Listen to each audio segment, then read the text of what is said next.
भारतीय लोकतंत्र की नींव है एक वोट, एक वोटर।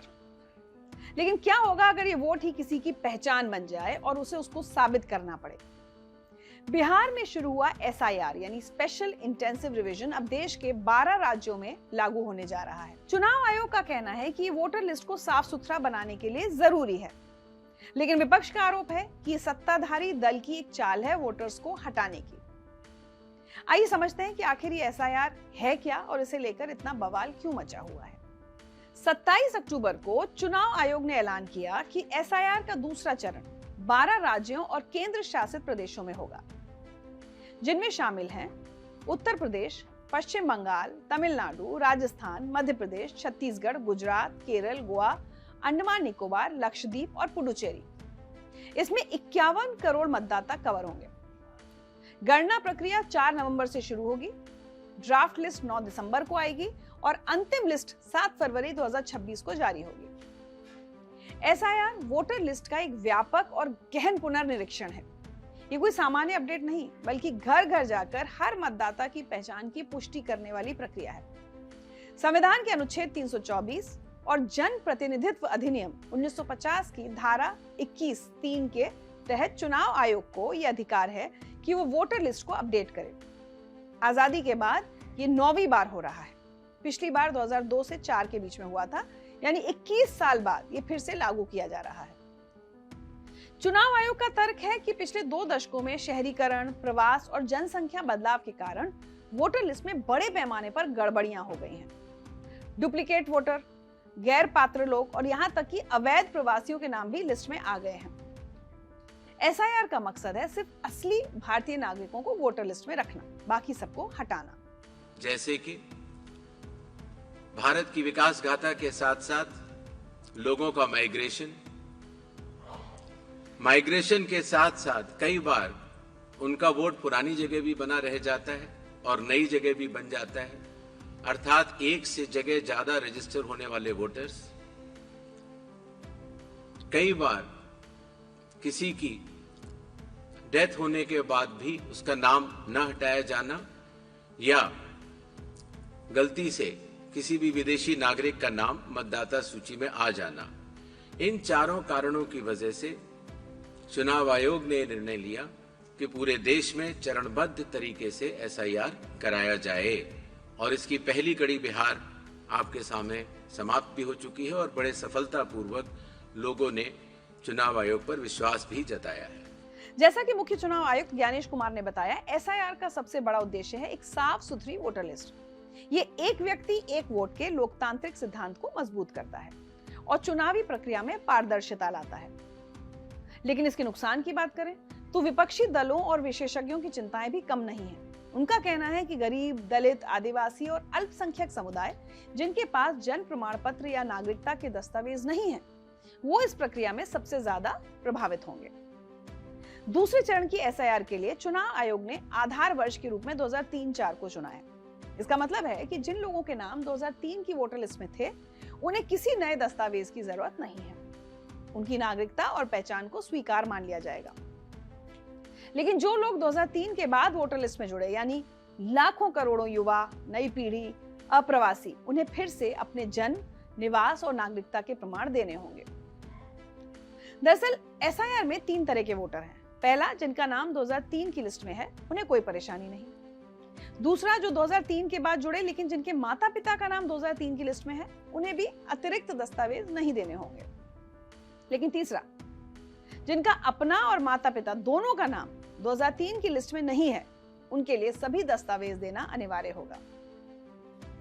इस प्रक्रिया में बूथ लेवल ऑफिसर घर घर जाकर हर मतदाता से मिलेंगे और उनसे फॉर्म भरवाएंगे। जो लोग 2003 की लिस्ट से मैच नहीं होंगे, उन्हें नोटिस भेजा जाएगा और उन्हें अपनी पात्रता साबित करनी होगी। यहीं पर सबसे बड़ा विवाद है। वो गरीब लोग जिनके पास ये दस्तावेज नहीं होंगे, वो इस प्रक्रिया में बाहर हो जाएंगे, जैसा कि बिहार में देखने को मिला। एसआईआर की पहली प्रयोगशाला बना बिहार। जून 2025 में चुनाव आयोग ने बिहार में एसआईआर की घोषणा की और 30 सितंबर को अंतिम वोटर लिस्ट जारी हुई। नतीजा चौंकाने वाला रहा। एसआईआर शुरू होने से पहले बिहार की वोटर लिस्ट में कुल 7 करोड़ 90 लाख मतदाता थे। जब पहली बार ड्राफ्ट वोटर लिस्ट जारी हुई तो उसमें एक बारगी 65 लाख नाम हटा दिए गए। इसके बाद लोगों ने आवेदन किए, शिकायतें दर्ज की और फिर से जांच हुई। इस प्रक्रिया में 17,90,000 नए मतदाताओं के नाम वापस जोड़े गए। साथ ही 21,53,000 नए मतदाताओं ने फॉर्म 6 भरकर अपना नाम जुड़वाया। इस तरह फाइनल वोटर लिस्ट में कुल 7,42,00,000 बचे, यानी 6% की कमी आई। विपक्षी दलों ने इसे ही वोट चोरी करार दिया। कांग्रेस नेता राहुल गांधी ने बिहार में वोटर अधिकार यात्रा निकाली और आरोप लगाया कि चुनाव आयोग सरकार के दबाव में काम कर रहा है। विपक्ष ने सुप्रीम कोर्ट का दरवाजा खटखटाया। अदालत ने चुनाव आयोग को कई बार चेतावनी दी और पारदर्शिता बरतने को कहा। हालांकि चुनाव आयोग का दावा है कि बिहार में एसआईआर शून्य अपील के साथ सफल रहा, यानी किसी ने भी इलेक्टोरल रजिस्ट्रेशन ऑफिसर के फैसले के खिलाफ अपील नहीं की। अब चुनाव आयोग ने दूसरे चरण में एसआईआर के लिए जिन 12 राज्यों को चुना है, उनमें से तमिलनाडु, पश्चिम बंगाल, केरल और पुडुचेरी में 2026 में विधानसभा चुनाव होने हैं। ऐसे में फिर इस फैसले पर तलवारें खिंच गई हैं। विपक्ष का सबसे बड़ा सवाल है कि चुनाव से ठीक पहले इतनी जल्दबाजी क्यों? कांग्रेस ने एसआईआर के दूसरे फेज के खिलाफ कई तर्क दिए हैं। पहला, समय की कमी। चुनाव के ठीक पहले इतनी बड़ी प्रक्रिया शुरू करना लोकतांत्रिक प्रक्रिया को बाधित करता है। दूसरा, दस्तावेजों की समस्या। 2003 में चुनाव आयोग ने खुद ईपीआईसी एपिक कार्ड यानी वोटर आईडी को मान्य किया था, लेकिन 2025 में इसे दस्तावेज की सूची से हटाकर आधार कार्ड को शामिल किया गया। और उससे बड़ी बात यह कि आधार कार्ड भी नागरिकता का प्रमाण नहीं है। तीसरा, डिजिटल खाई। ग्रामीण और गरीब समुदायों के पास डिजिटल साक्षरता और तकनीकी पहुंच नहीं है, जिससे वो इस प्रक्रिया से बाहर हो सकते हैं। चौथा, राजनीतिक हस्तक्षेप का डर। विपक्षी दल मानते हैं कि चुनिंदा समुदायों के नाम हटाकर जनसांख्यिकीय संतुलन बदला जा रहा है, जो चुनाव परिणामों को प्रभावित करेगा। सुनिए कांग्रेस प्रवक्ता पवन खेड़ा क्या आरोप लगा रहे हैं। आज ईसीआई ने, चुनाव आयोग ने 12 राज्यों में एसआईआर की घोषणा की। अभी तक बिहार की एसआईआर के कारण और जो सवाल उसमें हम सब ने खड़े किए, उसका उत्तर नहीं मिला, जवाब नहीं मिला। अनेकों बार सुप्रीम कोर्ट को हस्तक्षेप करना पड़ा बिहार के एसआईआर को दुरुस्त करने के लिए। नहीं तो चुनाव आयोग की नीयत और मंशा और भारतीय जनता पार्टी जिसने चुनाव आयोग को कठपुतली बनाया हुआ, उनकी नीयत और मंशा बिहार के एसआईआर से बड़ी स्पष्ट हो गई है। तमिलनाडु के मुख्यमंत्री एमके स्टालिन ने इसे लोगों के मतदान अधिकार छीनने की साजिश करार दिया और 2 नवंबर को सर्वदलीय बैठक बुलाई है।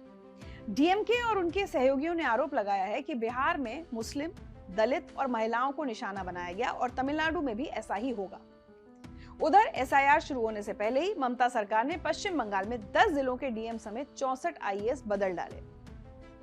टीएमसी ने ऐलान किया है कि 2 नवंबर को कोलकाता में एसआईआर के विरोध में विशाल रैली का आयोजन किया जाएगा। खुद अभिषेक बैनर्जी विरोध का झंडा बुलंद करेंगे। तो केरल में सीपीआईएम और कांग्रेस दोनों एसआईआर के विरोध में हैं।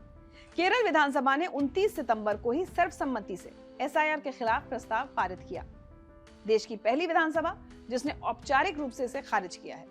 एसआईआर एक तकनीकी प्रक्रिया है जो वोटर लिस्ट को साफ करने के लिए है, या ये एक राजनीतिक हथियार है जो विपक्षी मतदाताओं को चुनाव से बाहर करने के लिए इस्तेमाल किया जा रहा है?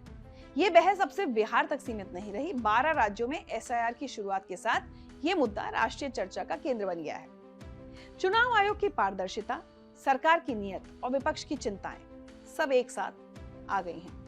असली सवाल यह है कि क्या यह अभियान लोकतंत्र को मजबूत करेगा या कमजोर? जवाब तो वक्त ही बताएगा। लेकिन एक बात तय है कि 51 करोड़ मतदाताओं की किस्मत और पहचान अब चंद महीनों में तय होने वाली है। वैसे मुझे लगता है कि हमारे देश में फर्जी वोटरों की पहचान होना भी जरूरी है, और फर्जी वोटर कार्ड, आधार कार्ड और बाकी दस्तावेजों की भी।